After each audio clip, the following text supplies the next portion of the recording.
Welcome to A Fork in Time, the alternate history podcast.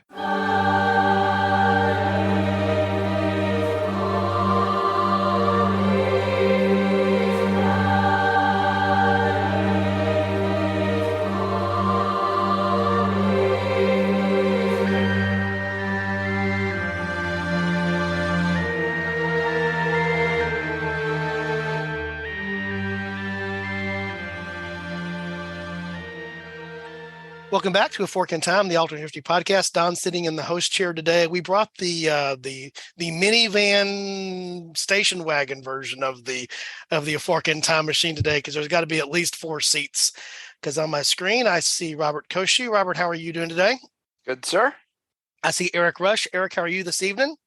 I'm great, Don. I'm really happy to be here. Good to have you here too. And Chris, I'm going to suggest that you maybe want to say hi to the nice people. Hi to the nice people. Yeah, as Eric suggested in the last episode, we're going to make that a thing. So there you go. Might as well. That'll be. I'm actually going to update the website, which I was playing with today. I'm going to put that probably somewhere on Chris's bio page. So him saying hi to the nice people. Good to have you guys with us.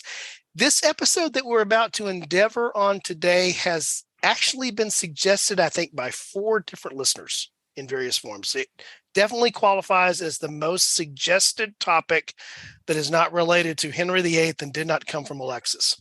So it fits that qualification, and it's going back a little ways. It's going back far enough, but not too far.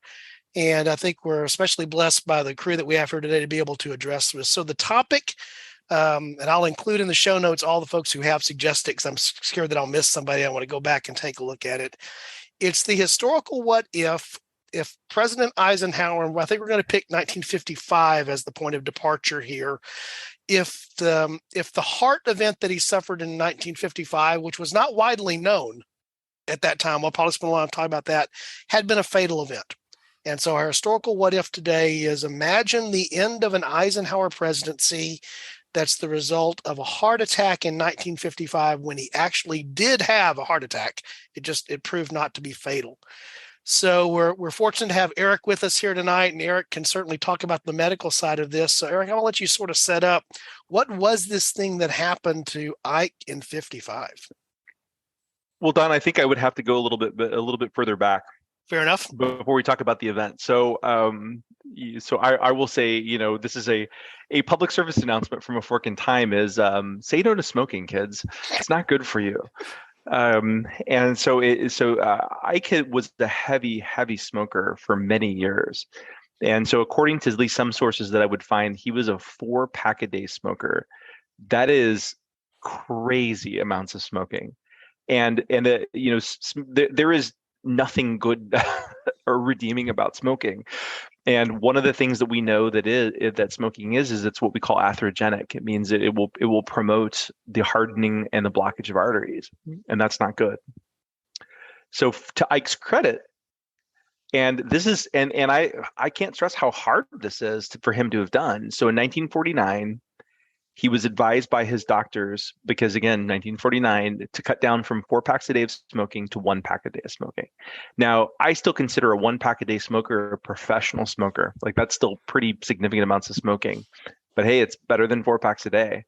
But I guess Ike had so much trouble like metering out those 20 cigarettes over the course of the day that he was just like, forget it. I'm just going to quit. If I can't smoke my 4 packs a day, I'm just going to quit. And so he did. He just did. And I think this tells you a number of things. I mean, I think to me, it tells you a lot about Eisenhower's character, and that he, his dedication, his resoluteness. And then when he just decided he was going to do something, he just did it. And so, yeah, I mean, I've been smoking 4 packs a day of cigarettes for, however many years. And, that's an addictive chemical, but you know what? I'm just going to quit. And so he did. But he was almost 60 when this happened. And, at that point, a fair bit of damage had been done. And so I think where our point of departure is, where the kind of the what did happen was that in September of 1955, he had a heart attack. And so the term we use for heart attack is myocardial infarction. And what that means is that there's been an interruption to the blood supply in one of the coronary arteries. And that is not good. So, I mean, if anybody wants to, please look up a diagram of of the vasculature of the heart. But left anterior descending heart attacks are not good. I mean, they people absolutely die from these, and they still die from them today. Not nearly as much, but in 1955 they died from them all the time. And so, fortunately, Eisenhower had what was the best care at the time. And in looking back at the care that he received, would we have done the same thing now? Absolutely not. But was he receiving absolutely the top level of what they thought was care in September of 1955? Absolutely. He was receiving the best care they knew how to give him. So I don't fault his doctors at all. And he did survive, so that's a good thing. So he was in September of 1955. He was at vacation, and he was actually in Colorado at his in-laws' house. And he started to have chest pain, and he was taken to one of the VA hospitals locally, and he was placed in an oxygen tent. That's a little archaic. I've done this once in my professional career to put somebody in an oxygen tent. He was, clearly having evidence of a heart attack, and he was treated with heparin, with a blood thinner, which is, we would do something similar today. And then he was eventually given bed rest, and because that's what they knew how to do. So we would not have done that today. So we have protocols now for what we do if the person's having a heart attack. Is you want to get them in the heart catheterization lab, because if they need to have a procedure to clear the blockage in the artery and put a stent in to keep the artery open, you would do that very quickly. And we have a saying called door to balloon time. So because you want to have that artery cleared as soon as you possibly can, because we know the quicker we can do that, the more likely it is that heart's going to be functioning okay at the end of it. They couldn't do that in 1955. We were a long ways from that. So what he had is oxygen tent, then bed rest, and then he was treated with blood thinners chronically for a period of time. And he was treated with a blood thinner that we still use today called Coumadin. And he was given some dietary information. They wanted him to maintain a good weight. They wanted him to be on a low-fat diet. That's probably reasonable advice. I don't know that it really helped a lot at that point, but it was probably reasonable advice. But he survived, and he survived another 14 years after that initial event. But what if he didn't? And I think that's the real point of departure, because I think it was, we could easily argue that was even money. And in September of 1955, that he had a left anterior descending heart attack, and he survived versus he didn't survive. So the point of departure is he didn't survive. Okay. So that puts him into the, what time of the year was that, Eric? That was September. Mm-hmm. So he's not quite completed 3 years of the initial Correct. He's got about 16 months left in his first term. But that also brings him past the halfway point of his term, so that, of course, the succession immediately goes to Nixon, who elevates from the vice president to the presidency, with Richard Nixon. Just so we can establish here, so we don't have to keep coming back to it again and again. Nixon obviously able to run in the 56 election, but still also could run in his own right in the 1960 election. If he had won the 1956 election, because it's past the halfway mark in Eisenhower's first term. So I think, as we talked about, I think that, as you said, it's a coin flip. It could have easily gone the other way there, Eric. So the assumption is that, particularly since he's not even in, he's not in DC. He's not, he easily could imagine that where he's at, he's now able to get to any standard of care, even what was the standard of care at that time, which apparently he did receive, but even receiving that standard of care, there was no guarantee. Right. So we lose Eisenhower.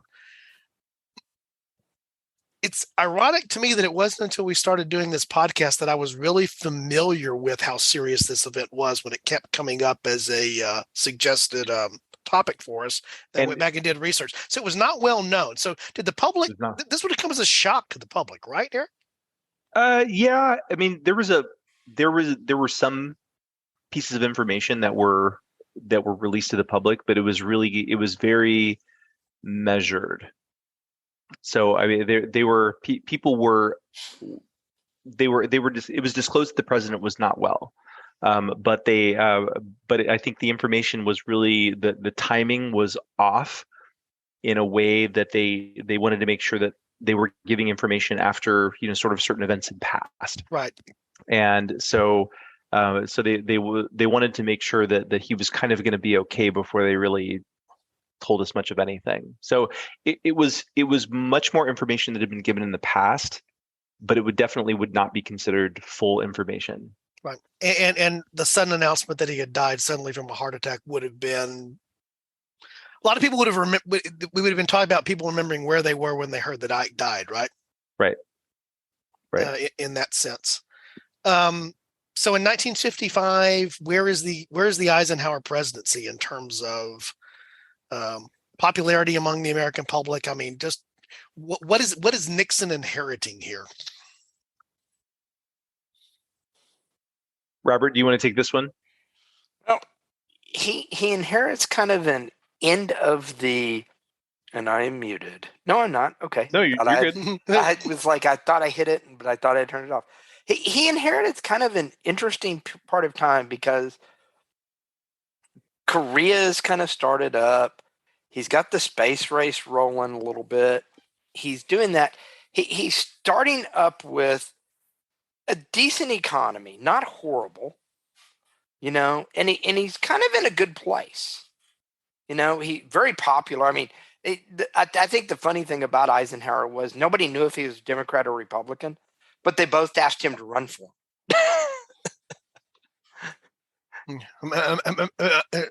Until Powell, I can't think of anybody that was sort of in that boat of where, just well enough recognized as a figure that either party would have been happy to have him, kind of thing. Yeah. And the similarities I think are obvious there, respected generals who were successful in terms of leading coalitions and groups. Yeah. So he comes out, he wins fairly handily, in 52. He basically wins everything but the South as he comes in. So he starts his presidency, with some real kind of bright light. This is the highlight of the greatest generation moment. I like Ike. It's sock hop. It's the booming economy from the end of the war. We're moving forward, and he's ready to roll. The other thing is this is the first Republican elected since Herbert Hoover. Hoover. Yep. Yeah. And so there is a really big question mark in terms of a lot of the New Deal, in terms of a lot of those policies. What is this going to mean for those policies? Is this going to be a continuation of them? Is this going to be a building on them? I think previously I've talked about, the Eisenhower interstate system, which we can get to, being a massive infrastructure program. That is a very snapshotty picture of a Republican policy.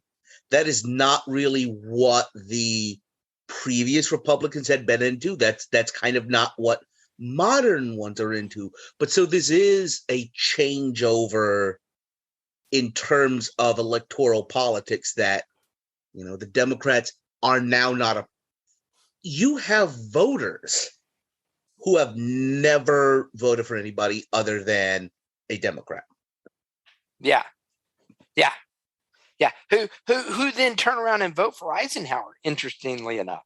Right.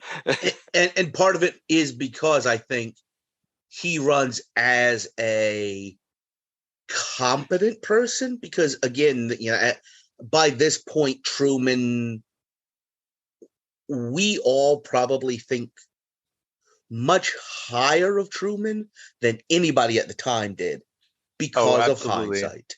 Truman. And that's not just the Missouri thing. No. Truman's stock has risen massively since he left office. But so this is kind of a continuation of some of those social policies that were very popular and that there were definitely wings of the party that were opposed to. Yeah.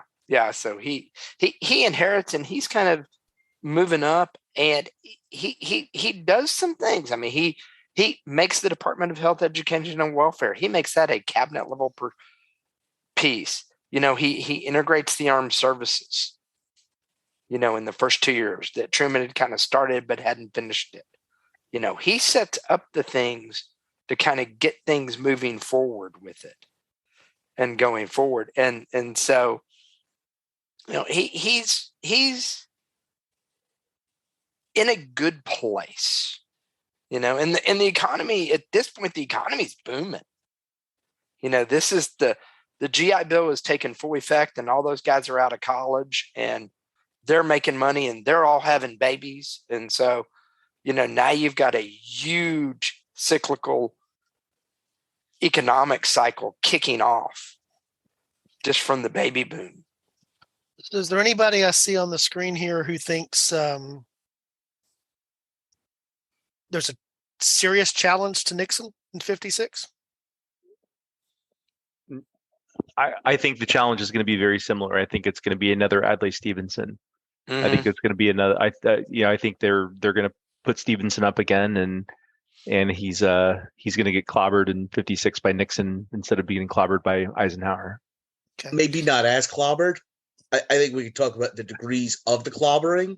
I don't know, Chris. I mean, you may very well be right, but I'm thinking, and again, there's a difference between an assassination and a natural death. But I'm thinking of 64. So Johnson got a lot of kind of post-Kennedy sympathy. I wonder if Nixon would get the same. But no, I think he does. The other thing I point out is there's always two people in a race, and Stevenson is no Barry Goldwater. Okay, that's fair. That's fair. Or better yet, a Barry Goldwater of the American left, who we look what Nixon did in his congressional and his senatorial races. We all know what he's going to run against anybody who's remotely leftist. And Adlai Stevenson is not. He's very middle of the road. So there's that aspect to it. Yeah, that's true. That's very true. Robert, you're going to say something? So, yeah, I was going to say, not to mention the thing is, remember, one of the chief reasons Nixon lost the 56 or the 60 election was the debate with Kennedy. Yeah. And that does not exist in 56. That's true. That was something that happened within the gap. That was a technological innovation that occurred in that time period. So whoever he was debating in 56, it would be a pitched fight, not on TV. Yeah. And that's a good point. Not on TV. So I'm definitely thinking he carries over in 56. So the question I've got, and this is when I think about it. So now let's just say we're in 57. Does Nixon go to China still?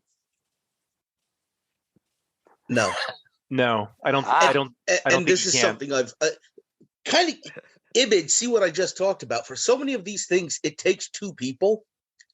Mao is not in a secure enough place to do it from his perspective. On a certain level, Mao almost needs to have been through the Cultural Revolution on his side, so that, we all talk about Nixon going to China as the rabidly anti-communist Nixon, and only he can open China. But on the other side of it, you need a almost rabidly communist Mao to be in a secure enough position to cut bait and go with Nick. And the other thing is, this 56, 57 is the time frame of the secret speech, where Khrushchev comes out and denounces a lot of Stalin's policies. That is the beginning of the Sino-Soviet split. So you don't really have the split that Nixon is able to take advantage of once that's had time to mature between those two nations. The thing that jumps out at me about this particular fork, which is what's fascinating to me, is there's two elements of it from my perspective. The first element is what does a Nixon presidency look like beginning in 55 and running for however long it runs? And that's one thing. That's one part of the fork. The other thing is now you remove the future Nixon presidency from the equation because you've advanced the Nixon presidency forward to what you're pointing out, Chris, which is a very different backdrop, a very different setting in which it happened. So you got the same guy. You still got Nixon, and Nixon's going to be Nixon to a degree, no matter when that is. But how is he different, or how does it manifest itself differently because of the geopolitics and the timing and what's going on there that make it different? I'm going to throw one other thing out there.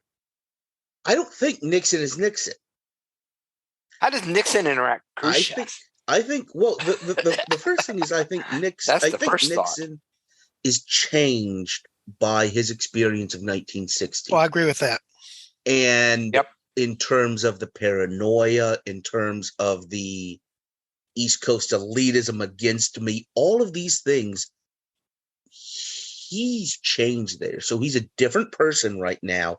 And the other thing is, America's a different place. I think he was very good at reading America and being what he needed to be to politically succeed. And that's different. So, for example, I'm thinking more on his famous Southern strategy does not exist at this point. Again, the political pieces haven't come into place. And I think we could see a Nixon championing the early civil rights movement. We could definitely come to what Robert is talking about with the foreign policy. I'd love to get there. We all know I love that.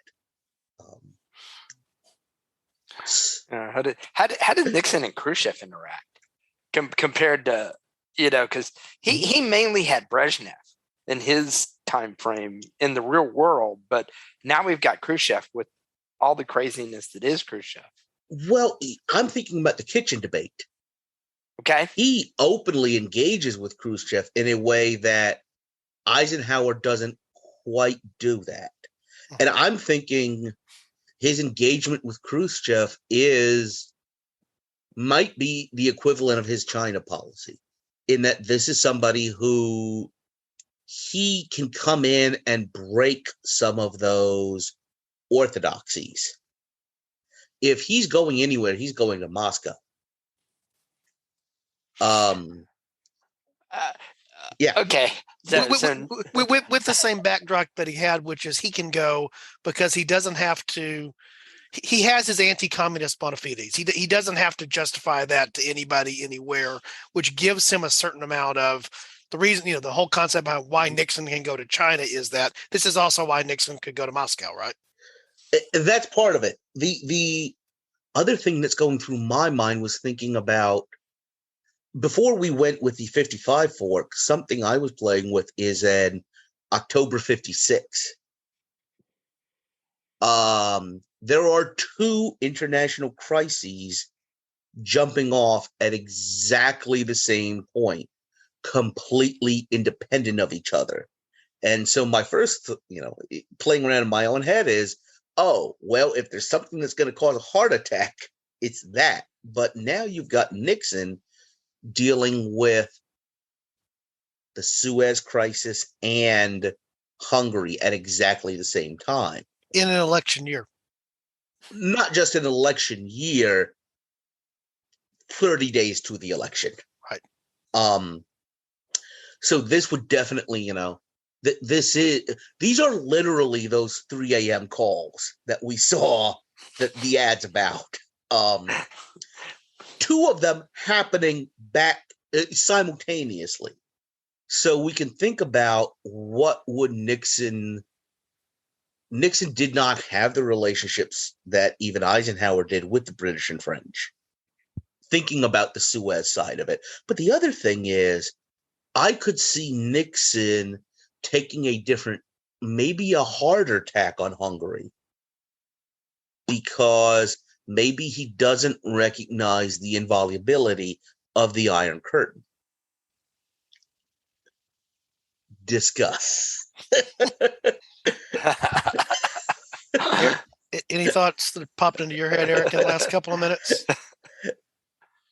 No, I mean, I think all of these things are completely reasonable under the circumstances. I think the late 50s look a lot different. So, to me, this is always that tricky part about knowing how far the deflection is. Is a Nixon 57 to 61 presidency, how radically different is that from Eisenhower during that period of time? You mentioned one of the potential things actually is before that 56, the two crises, Hungary and the Suez, which, by the way, we've covered Suez I'll throw the link in the show notes to that particular episode. But is it noticeably different? Is it slightly different? I mean, how much of this is being shaped? I guess, this is that great man concept versus the flow of history thing here.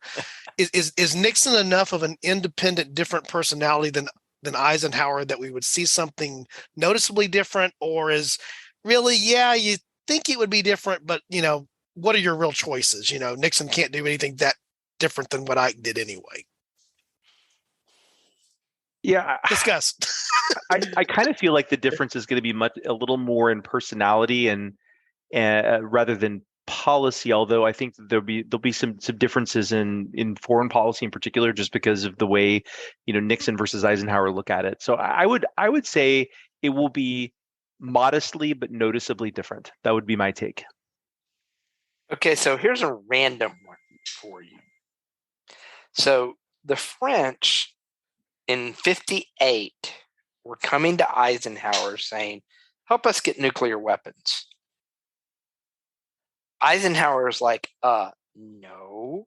First of all, because you're unstable as the French Fourth Republic. De Gaulle stabilizes it, but Eisenhower knows de Gaulle. And it's like, at that point, not only no, but no, because I know you. Does Nixon take a different tack with that? It's another hedge against the Soviets? To play that a little further out, the French eventually did get them. They do. So what's the matter there? One way or the other, if the French eventually get them, play that out. What does it change if the French actually have them early? They change it out early. Do they use those? Because part of the reason Eisenhower didn't want them to have it, they were concerned about the nukes being used in Vietnam to establish Vietnamese their French empire. To keep their French empire. So remember, 58 they're already out. 58 Vietnam's our problem, and that's something I did want to come back to. Oh yeah, we definitely need to hit that. We could talk about Algiers, but the other interesting thing is you mentioned the French Fourth Republic. We don't have the French Fourth Republic anymore, do we? No, now it's the Fifth. That's when de Gaulle came in and stabilized it. So anytime you're talking about a coup or a governmental change in a nation that has nuclear weapons, especially with the army on one side and the government on another. Who's got the codes? Right. It's the command and control at that point. That's interesting to think about. If Nixon, I'd really like them to have it because, they're a hedge against the Soviets. We're trying to keep them in. So we give the. And by the way, I think that's an interesting idea to think about and to kind of bring it back to the Vietnam side, the Nixon doctrine of building up local regional powers. He specifically spent a lot of time in Iran/Persia, building them up in the Middle East. But the most famous policy is Vietnamization. You don't need to have Vietnamization if Nixon is in the 50s and it stays a Vietnamese conflict, or more so. And I did look this up. Diem's coup, where he comes in and takes over, is in 55. Is in the first 2 months of Nixon's presidency. the United States did that. And there is, hey, speaking of another episode we've done, Don, there's a really big argument to be made that DM individually, the decision to put him in there is kind of what doomed the United States to get dragged into that. Oh, 100%. Yeah, and to me, it's interesting, to think about Vietnam as part of the context here in that bigger foreign policy consideration. Dien Bien Phu is 54. So, that's happened on Eisenhower's watch. Mhm. But the things that flow from that over the next couple of years that caused the U.S. to step in and become the proxy for the French, again, does Nixon find somebody else to plug that hole? Does he do it in a different way? If Vietnam is dealt with in a different way earlier, does it then become what we know it is in the 60s? And then everything just starts, scattering off on the scatter plot from the Forks here as you go forward with that. Or by the way, just to say this, we've talked about Nixon's anti-communist bona fides, that he has that. Maybe he's the kind of person who could say, this is a lost cause. We are not going to we're not going to spend good money chasing bad here. And we're going to draw the line in Thailand, as opposed to a much more unsteady Kennedy, a much more insecure, who he needs to prove himself more, partly because of what happens to him in Vienna in 1961. That feels like we can't give up an inch. And I think Nixon can give up South Vietnam if it comes to it.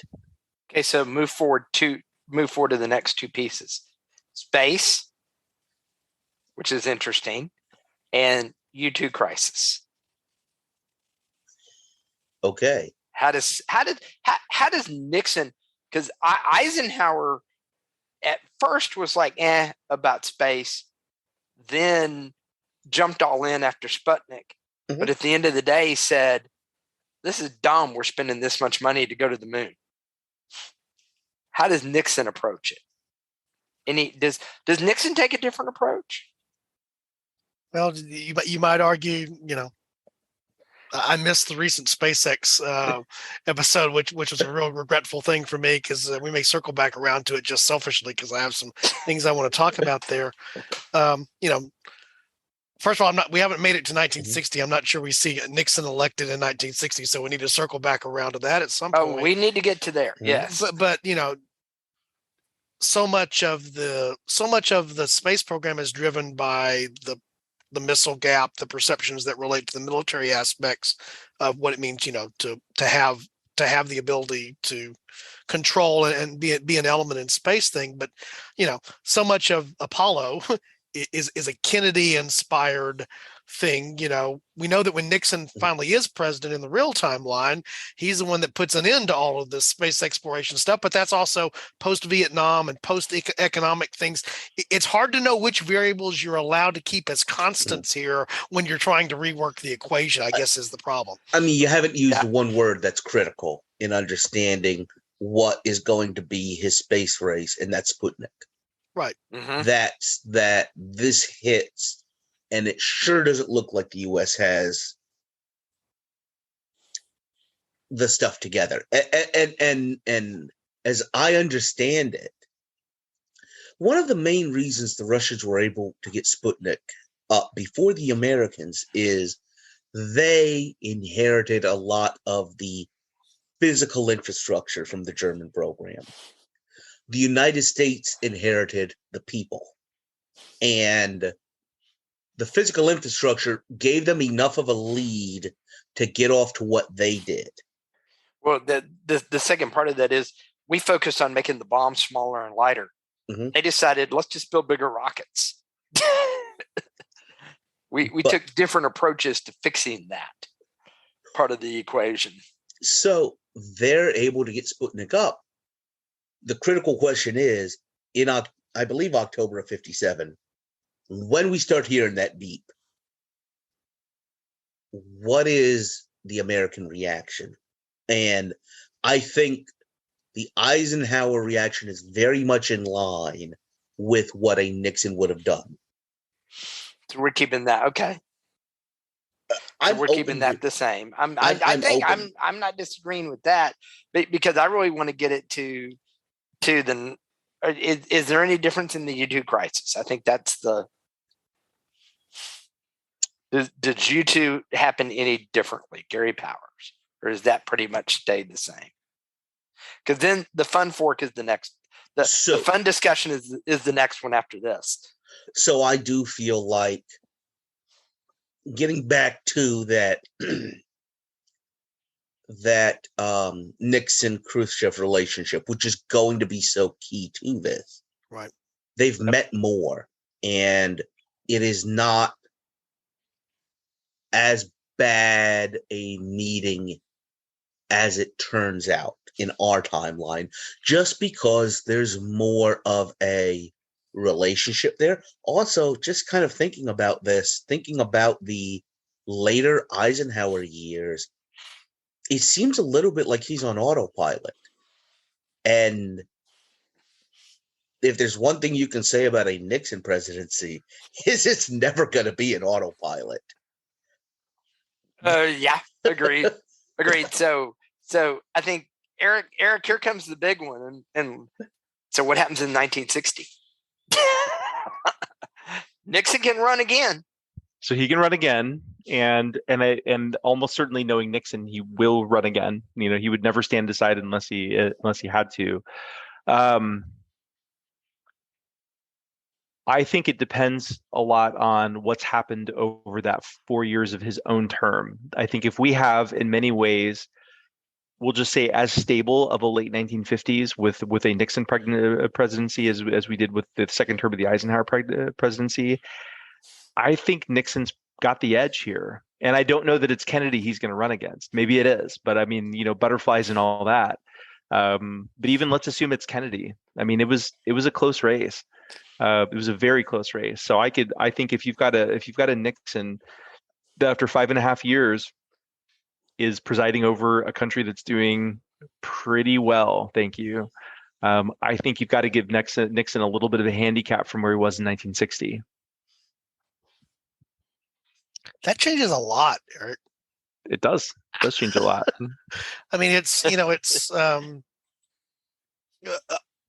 taking the if and making it the what did. If Nixon is president until through 64 into early 65, there's a strong argument. Again, assuming that it's almost like you said, a wash for the what would have been the second Eisenhower term, is the first Nixon full term, has mostly the same outlines with different details maybe attached to it, but mostly the same. Is there a Cuban Missile Crisis? No. Is there, certainly you're probably not going to have Nixon assassinated, so you don't have the disruption of what's there.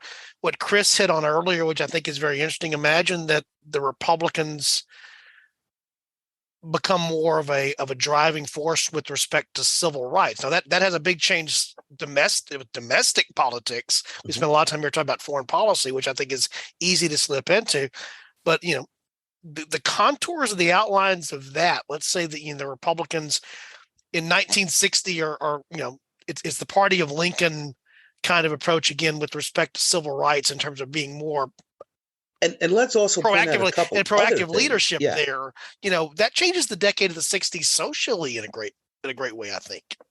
It does. The other thing just to think about, I mean, Rosa Parks starts her boycott 2 months after Nixon comes in. Eisenhower is the one responsible for sending troops to integrate Little Rock. That still happens. I believe that's still under his. I believe it's before the heart attack. And again, you don't have the political cleavages and the opportunities that Nixon saw later. At this point, he sees civil rights as an issue to solidify or eat into Northeast cities.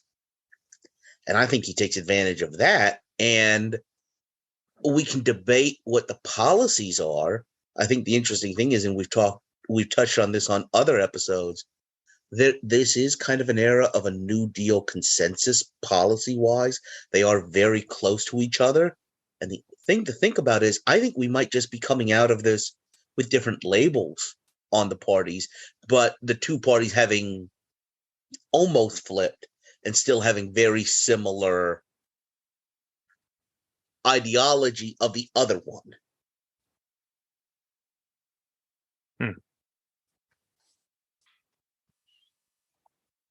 That's an interesting perspective, Chris. I'm trying to wrap my head around that a little bit. Go ahead, Chris. No, I'm thinking about, I've talked about the Eisenhower expansion of first the interstate highway system, but secondly, to talk about education, federal involvement in education, which is a direct outcome of Sputnik. I think Nixon does that. I think that's an interesting perspective. I think the other thing is, it's an interesting way to play it out where you've got a Republican pushing some of these civil rights bills and packages where the opposition's the opposition, not the opposition's his own party. So just like it's Nixon that can go to China, there's some arguments to be made that it takes a Texas twang to push through some of Johnson's, what we consider Johnson's civil rights packages. Or there's also the argument that a master political operator like a Nixon can put those alliances together, and it just so happens that now he's cajoling his own party rather than the other party, which again at this point the R's and the D's don't mean as much as they do today. The other thing that just jumped out at me, I had to go look. I think we talked about this before on the episode you and I did, Chris, with the 60 election. Nixon's not that much older than Kennedy.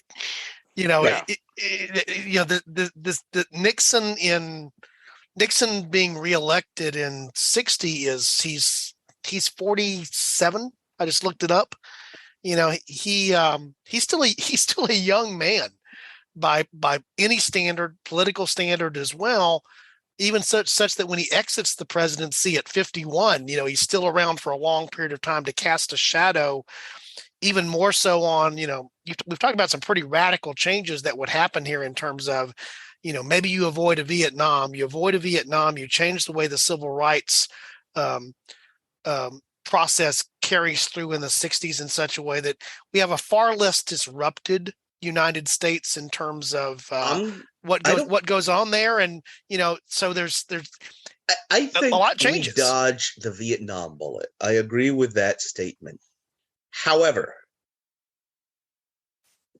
I do think if we look forward into the 1960s, there is an argument to be made that if it's not Vietnam, it's somewhere else.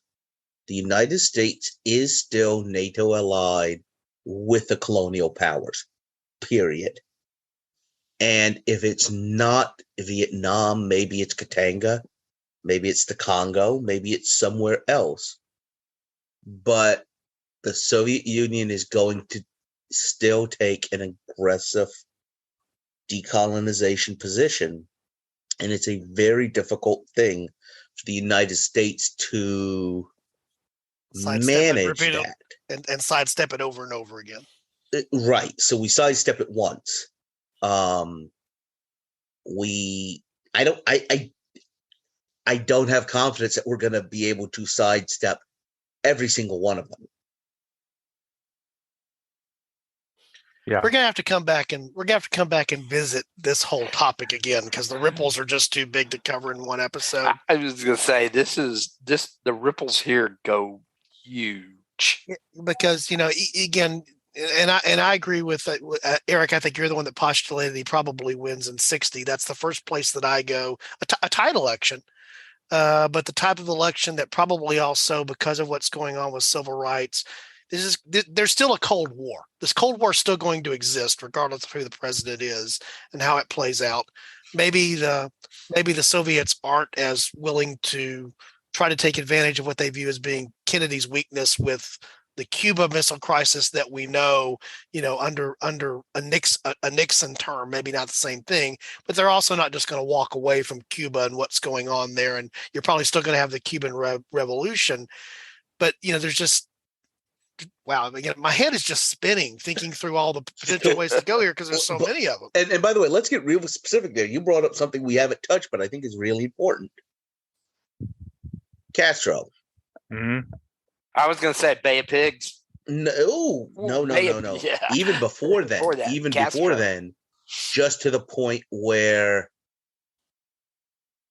Castro did come to Washington and he tried to meet with American officials and they pawned him off on a Vice President Nixon. Does a Nixon president play this differently so that there is no oppositional relationship between the United States and the Cuban Revolution? The United States under Eisenhower had been pushing Batista out, had been saying, listen, you've kind of screwed this up. We need to ease this transition. If there's a different person at the switch, a more dynamic person, does the Cuban relationship sour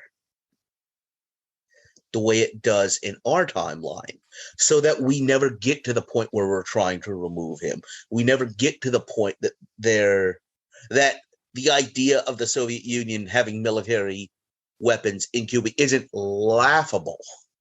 Mm-hmm. Yeah, no, it's a really good point. Well, and again, Chris, goes back to things that you and I said when we did that episode on the Bay of Pigs. I mean, some of the background was very much like this. Mm-hmm.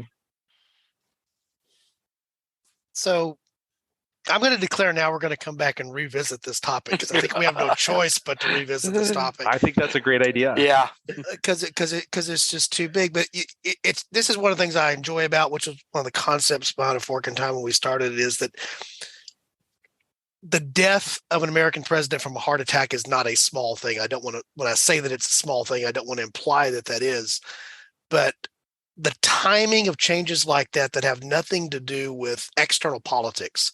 Eisenhower is not removed, as you pointed out there, Eric. It's not an assassination. It's not a coup. It's a health thing, that was planted from years and years. The very thing that probably put him in the office is also the very thing that put him in that situation, because I understand his escalation of smoking happened particularly during World War II when he was under the pressure that he was under as the Supreme Allied Commander. He went from being a pack a day, and 2 packs a day, which is nothing, to 4 packs a day because of the stress that he was dealing with there and coping with it that way. So, part of the irony of his health condition is the result of the very thing that's put him in the position to be the president has also put him in the position to have developed personal life and health choices that put him at risk here. But, as you said, it's a coin flip. So that it lands tails and he dies. And, for 4 years, I think we'd all agree, you probably don't see that much different in the late 50s in terms of the Nixon versus an Eisenhower presidency in terms of the big scope that we would see here. But as you start making the small changes and the deviations there, because the way that I described it is I don't know what to keep a constant and what to turn into a variable here. And there's a lot of things in that equation. And again, the biggest thing for me, even thinking it further down, whatever happens with civil rights in the 60s, which is not going to come easily, there's going to be an internal disruption over that, however it plays out with R's and D's and who's doing what and who's leading what, is that you also theoretically, without a Vietnam, you don't have some of the backdrop there. You don't have part of what we think of as being the status of the nation in the early 70s. If you don't have a Watergate, You don't have the effects of a Watergate in terms of what it does on public trust of institutions and other things that are there.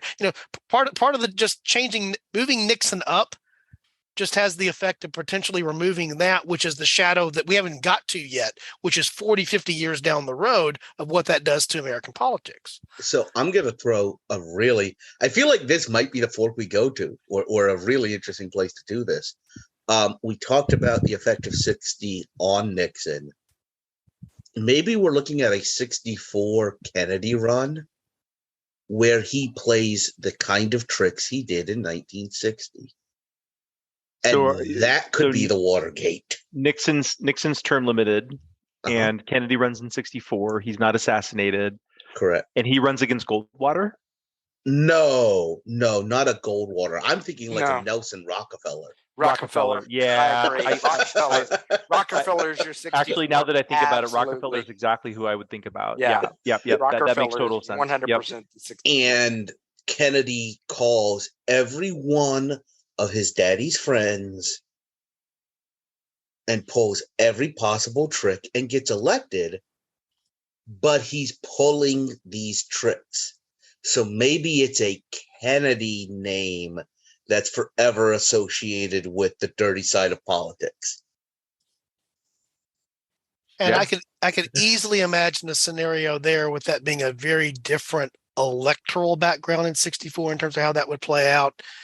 Does Johnson even play at that? Exactly.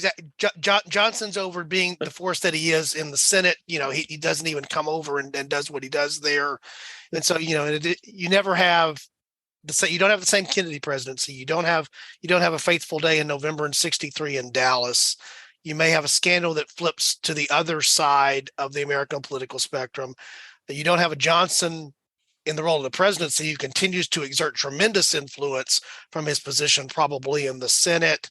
Then I started thinking down the road of, where does Reagan show up eventually in this scenario in a different way now, where maybe he's the outsider coming against a Democratic incumbent or something like. Again, the way that this plays out gets all kinds of interesting little threads that spread out over time. And so the final question: do we ever actually have a Texan president? Oh, you went there again. Yep.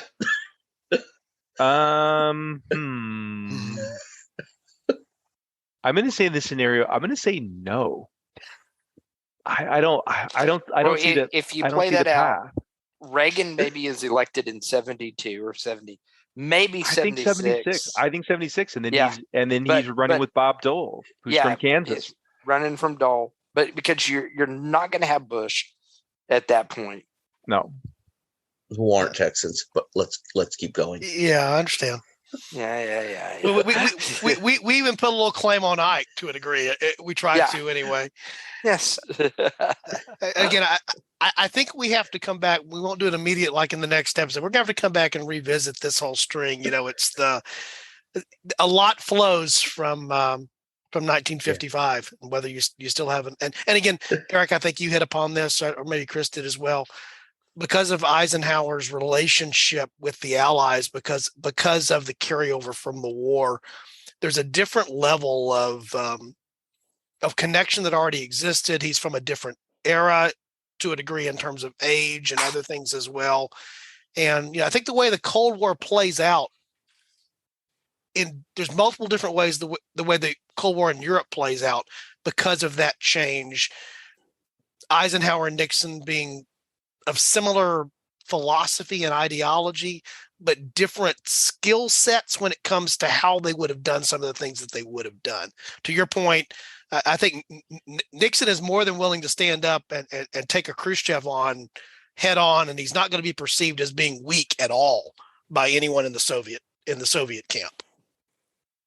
And that's just different than the perception they had of Kennedy, for example, that leads to Cuba.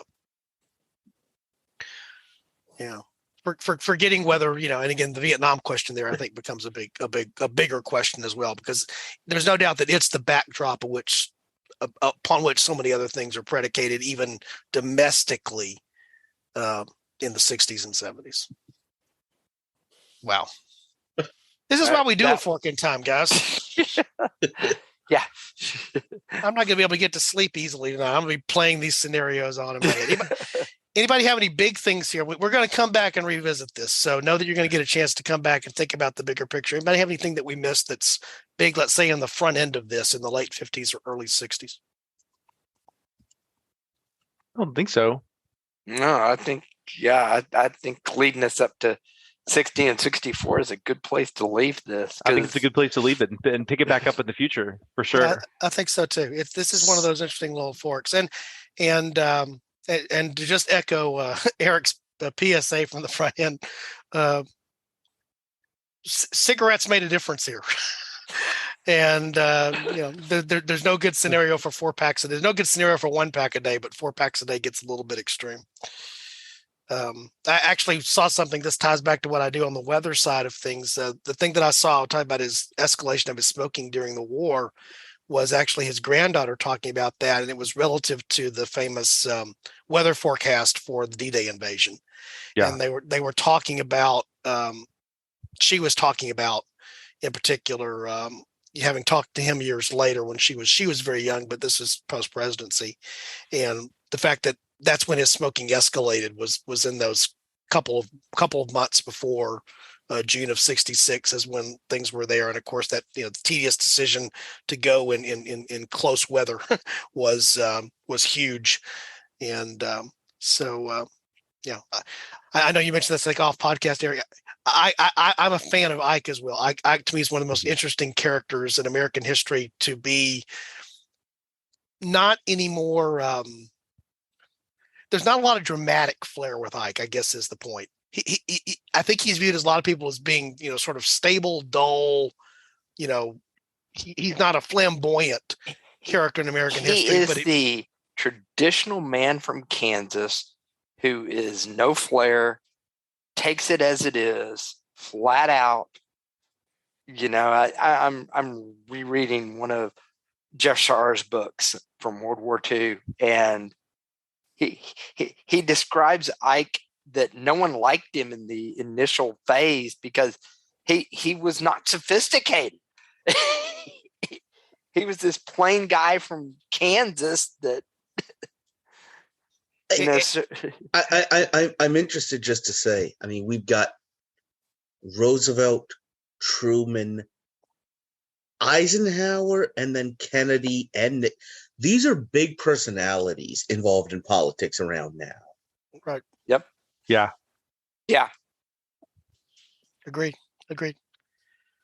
Before we go here, guys, we're going to do this thing called a live stream. So, Eric, you want to tell our listeners what in the world that's all about? Yeah, we're going to be doing a live stream here, and I think we've decided we're going to do it on September 22nd. I think is what the group has decided. And what did we decide? 8 p.m. 8 p.m. Central, 9 Eastern. Yeah, 8 p.m. Central, 9 Eastern. Yeah, and hopefully this will be one of a series of these. We'll do these occasionally. No, Chris, we're not going to do them every week. Don't worry about that. But honestly, I don't mind these. These are interacting with people. These are beautiful. No, my thing was the weeks I spent locked in a room drawing maps for that one YouTube episode. Well, and I think we would be doing something very different for this, and I think this would be a little more formless. And I think the idea would be more of a Q&A from an interaction with listeners of A Fork in Time or Rumor It Happened. But also kind of seeing the banter that we have with the group, amongst the group, because we really do have a lot of fun doing this together. And before Don kind of calls the class to order and starts recording, there's always about 10 or 15 minutes where we're kind of just catching up and joking around and cutting up a little bit, and we have a lot of fun doing that. So I hope that doing the live stream on that day will kind of give our listeners a little window into the kind of how the podcast is made. So I'm really excited. Yeah, it's a little bit like watching sausage being made. It's not always pretty, but it's always spicy and interesting when it's all said and done. The concept there is it'll be a live stream. It'll be hosted on our YouTube channel, by the way. So if you haven't found us on YouTube, good reason to go looking for us there. You can find all of that and the links to all of those things on our website, www.aforkintimepodcast.com. What already exists on the site, you're going to find a link in the show notes, but you can also go to the website They're prominently displayed in the banner at the top. You'll see live stream. If you click there, that's going to be your easiest way to access it on that day. If you're joining us on 9/22 at 8 Central, 9 Eastern, or whatever hour that means you would have to get up internationally to join us, we'd welcome you to join us too. We recognize that we just can't make the time work for everybody wherever they might be around the world. And so we'll probably look to do these on some slightly different days and slightly different times as we do them moving forward. But if you follow that link in the show notes now or click on that on the website, you'll be taken to a page is where you can find the click that will let you join that day. So that's the easy way to find it, if nothing else. But also before then, there's a form that you can complete there, which gives us your name, your email address, so we can send you a reminder about when it is, but also a place for you to submit your questions. So one of the things that we'd like to have before we get into the live stream, we want the live interaction that Eric was talking about. That's really what the live stream, that's the reason for doing a live stream, is the live interaction. But if you have a question you would like to ask, but you just can't make it that day, go there and, it'd be nice to have a couple of questions that are preceded. Here's the promise I'm going to make to you as listeners and to the guys that I'm looking at on the screen here. Nobody's going to know what those questions are until we get there that day, except me. So for everybody that is that's part of the team, and I hope we have the full team there that day. We're stressing to have everybody there. It will be new to Eric, Chris, Robert, the other Eric, Alexis, if she's able to join. It will be the first time they will have heard your questions, even if you submit them 5 minutes after you hear this episode.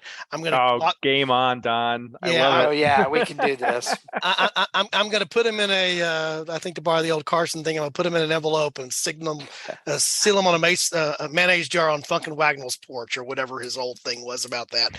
They will not get out before then.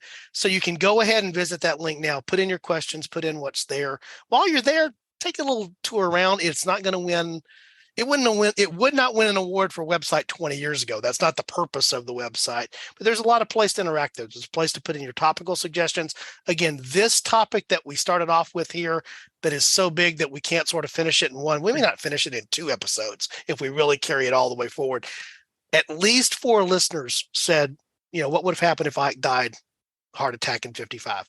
We're having this episode and this conversation today. We probably would have come to it eventually. I think Eric would have brought it to the table if nothing else. We've talked a lot about presidential health things, but this was a result of listeners suggesting it, and more than one listener in this place. So then if you enjoyed the recent episode, by the way, I finally got around to watching the Baz Luhrmann Elvis movie, which if you haven't seen it yet, it's an interesting take on Elvis.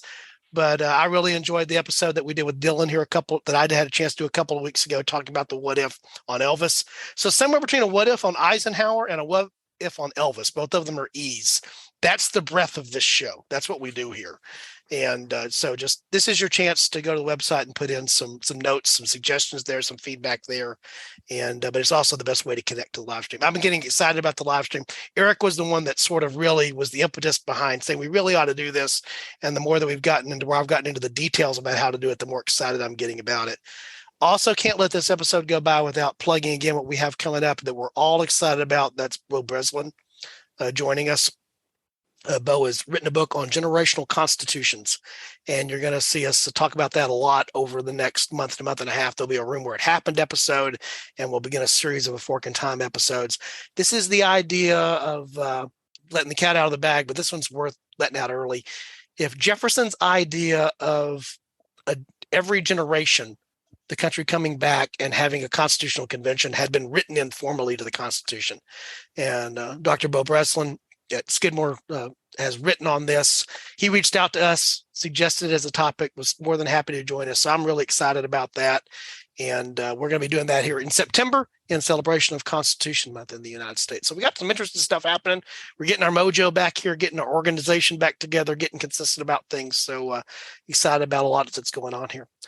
Eric, Robert, Chris, thanks for taking an hour or so to go down this path that this one's going to take a while to finish. So we'll get a follow-up episode to this one scheduled here pretty soon. And by the way, because of that, if you're a listener, that's a good place to go throw your feedback concepts at the website. We can address those in the next episode about what your feedback was on how we got thus far on a different time for Nixon and what could have happened otherwise. Anybody have anything they want to close out with before we go? All right. Chris, if the listener happens across, A Fork in Time, Any suggestions on what you think they ought to do? Take it.